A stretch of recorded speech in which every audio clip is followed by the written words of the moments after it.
Treehouse.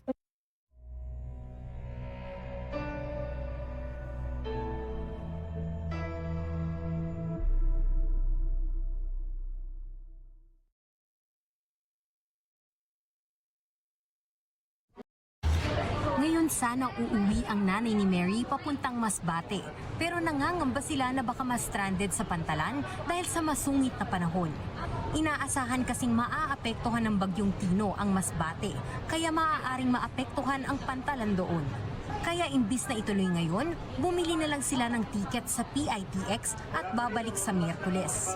Sabi lang po sa akin na wala na daw pong biyahe. Ang alin po? Yung barko daw po doon sa amin, papuntang Masbate. Kaya hindi ko muna patutuloyin si mama gawa ng may stranded lang din po sa Bicol. Ilang bus companies na ang nagkansela ng biyahe ngayong araw, kabilang ang ruta papuntang Masbate, Mindoro at Eastern Samar. Kagabi pa lang po, nag-cancel na. Na-inform lang po kami na stranded na po, hindi na po nagpapatawid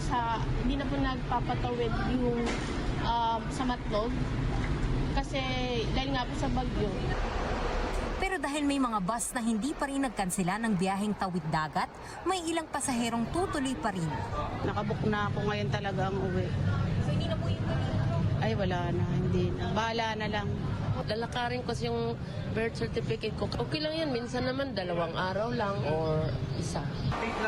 Sa mga babiyahe pa lang, nag-abiso naman ang pamunuan ng PITX na ipospone na muna ang lakad lalo na sa mga rutang apektado ng sama ng panahon. We strongly advise them na dito na lang magstay muna, no? Kasi baka naman magkaroon ng congestion sa mga port, mahirapan yung mga pasahero natin. Hinihikayat din ng Land Transportation Franchising and Regulatory Board o LTFRB na ikansela na rin ang mga non-essential trip sa ilang bahagi ng Luzon at Visayas para siguruhin ang kaligtasan ng mga pasahero at motorista. Ipinag-utos naman ng Department of Transportation o DOTR sa Philippine Coast Guard at Maritime Industry Authority ang no-sail policy sa Pantalan sa Batangas, Mindoro, Biliran, Leyte at iba pang lugar na tatamaan ng bagyo. Inanunsyo rin ng Civil Aviation Authority o CAAP ang nasa 30 kanseladong flight dahil sa banta ng bagyo. Samantala, ngayong araw dumagsa pabalik ng Maynila ang mga nag-unda sa probinsya. Marami ang bumalik sa Maynila kaninang madaling araw para bumalik sa trabaho. Malungkot na masaya pero excited naman kasi happy ako sa work ko and yun yung inspirasyon ko, yung pamilya ko para kaya okay lang sa akin na magtiis dito sa Manila.